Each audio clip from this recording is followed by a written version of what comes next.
Bonjour, dans cette vidéo, nous allons travailler sur les lois de probabilité et notamment la loi normale et la loi binomiale. Le contexte, nous allons produire des tiges métalliques et nous allons regarder leur diamètre.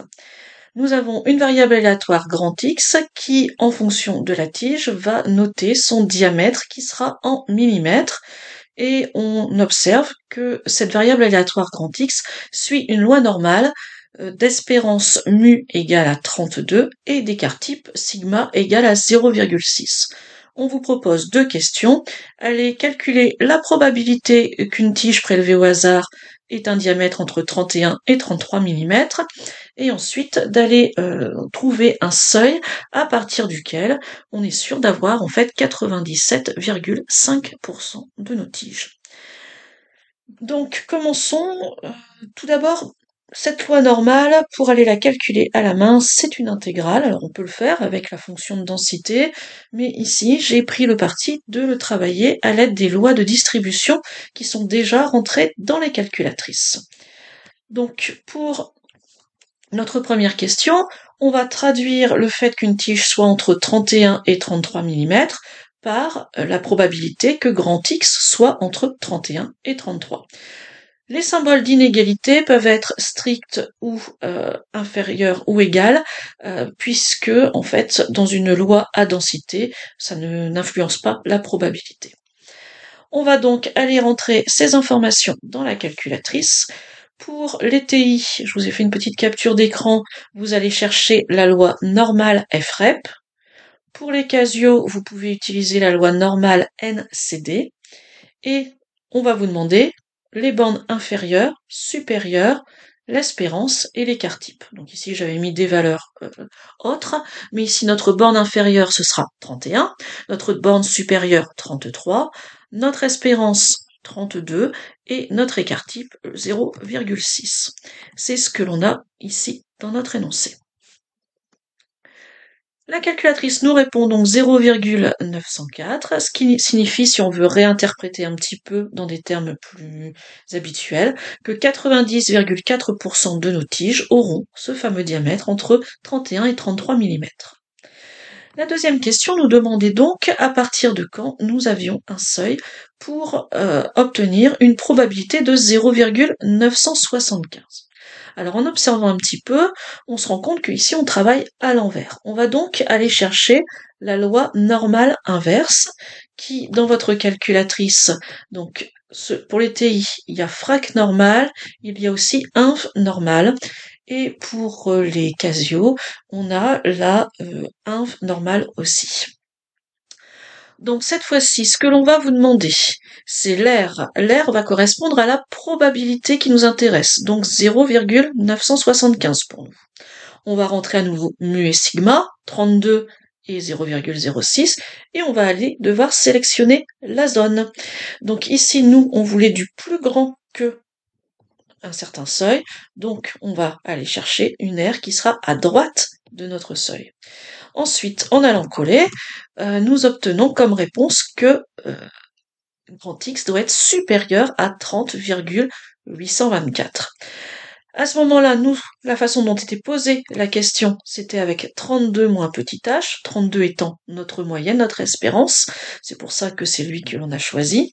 Et donc, on va poser la petite équation, 32 moins petit h qui doit être égal à 30,824. Donc, on trouvera petit h égale 1,176. Voilà, donc tout ça se fait à la calculatrice. Je n'ai pas parlé du troisième grand type de calculatrice sur les NumWorks, parce que là, vous allez dans le menu probabilité, et dans l'ensemble, c'est quand même assez parlant. Vous allez simplement sélectionner le bon dessin. Donc ici, ce sera pour une zone centrale, ici, ce sera pour une zone à droite, et vous irez rentrer directement le 0,975, et le 30,824 va s'afficher. Dans le même contexte, on vous propose maintenant de travailler sur une loi binomiale. À ce moment-là, notre entreprise, cette fois-ci, dispose d'imprimantes, 15 imprimantes qui vont fonctionner de façon indépendante et la probabilité qu'elles tombent en panne un certain jour est de 0,07. On va aller compter un jour le nombre d'imprimantes qui vont tomber en panne. Donc là, on est dans un contexte tout à fait habituel de loi binomiale, avec aussi des questions très habituelles.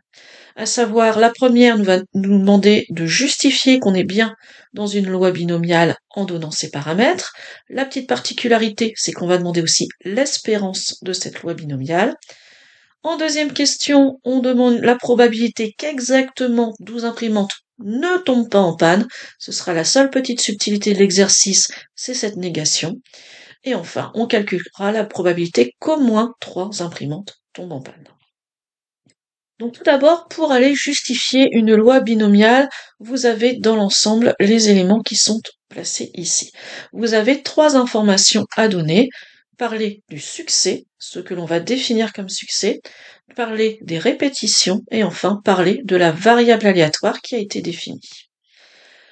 Donc notre succès va correspondre au fait qu'une imprimante tombe en panne. En effet, c'est bien cela qui est proposé dans l'énoncé et c'est bien cela qu'on va compter. On va essayer d'avoir une cohérence par rapport à notre variable aléatoire. Cette probabilité qu'une imprimante tombe en panne est de 0,07.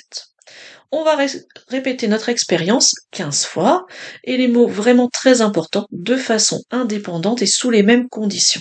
C'est-à-dire que chaque répétition est à l'identique des précédentes. Donc notre petit n est égal à 15. À ce moment-là, notre variable aléatoire grand Y, qui était un compteur de succès, va suivre une loi binomiale de paramètres 15 et 0,07. Donc on parle d'abord du nombre de répétitions, puis de la probabilité de succès. Enfin, petite particularité, on vous demandait d'aller travailler sur l'espérance. Alors l'espérance de notre variable aléatoire, c'est une formule à apprendre par cœur, n fois p. 15 fois 0,07, on arrive à 1,05. Au niveau interprétation, l'espérance en probabilité correspond à ce qu'on définit comme une moyenne habituellement en statistique. Donc ça veut dire que sur un grand nombre de jours observés, en moyenne, nous aurons 1,05 imprimantes qui tomberont en panne chaque jour. Ce n'est qu'une moyenne évidemment. Ensuite, pour les calculs, on va chercher donc tout d'abord la probabilité, alors je reviens sur l'énoncé, qu'exactement 12 imprimantes ne tombent pas en panne. Ce n'est pas ce que l'on compte. Nous, on compte les imprimantes qui tombent en panne. Donc si 12 imprimantes ne tombent pas en panne, ça veut dire qu'il en reste 3 qui, elles, seront tombées en panne. C'est pour ça que je vais aller chercher P de Y égale 3, et pas P de Y égale 12, attention. La formule, coefficient binomial, donc 3 parmi 15, c'est le nombre de façons qu'on ait 3 imprimantes en panne sur les 15. Ensuite, chaque imprimante en panne nous rapporte une probabilité de 0,07. Si on faisait un arbre des possibles, on le verrait apparaître 3 fois dans les chemins suivis. Et enfin, on multiplie aussi par la probabilité de l'échec, 0,93, qui correspond là à mes 12 imprimantes qui, elles, ne tombent pas en panne. Au final, on obtient 0,065. Ce résultat, on peut aller le vérifier ou le calculer si on ne sait plus comment détailler la formule, grâce encore une fois aux lois de distribution de votre calculatrice. Et ici, ce sera la loi binomiale.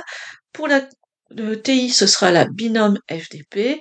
Pour la Casio, ce sera la binôme BPD. Quant à la NumWorks, vous irez chercher loi binomiale. On vous demandera petit n, petit p, et ensuite vous irez chercher simplement avec une barre verticale, et vous mettrez y égale 3. Enfin, on vous demandait la probabilité que au moins 3 imprimantes tombent en panne, donc ça se traduit mathématiquement par y supérieur ou égal à 3. Le problème, c'est qu'à part les NumWorks, sinon les calculatrices ne font que du inférieur ou égal, elles ne font pas du supérieur. Donc c'est pour ça qu'on va changer un petit peu. Je vous ai fait le schéma en dessous. Ce schéma, il est assez souvent utile pour bien comprendre. On a 15 imprimantes, et nous, ce qui nous intéresse, c'est la zone que j'ai représentée en vert, à savoir supérieur ou égal à 3 imprimantes en panne. Si c'est le cas, ça veut dire qu'il y a en fait 3 cas que l'on n'a pas traités, 0 imprimante en panne, 1 en panne ou 2 en panne. Donc on va passer par l'événement contraire qui est beaucoup plus simple, 1 moins la probabilité de y inférieur ou égal à 2. Et ça, votre calculatrice le gère avec la loi binôme FREP ou avec binôme BCD pour les Casio. Ou alors, on peut aussi, là, ce ne seront que 3 calculs, pourquoi pas, calculer P de Y égale 0, P de Y égale 1, P de Y égale 2, et aller soustraire tout ça à 1, pourquoi pas. On obtient alors 0,083. Voilà pour un rappel de ces deux lois. Au revoir.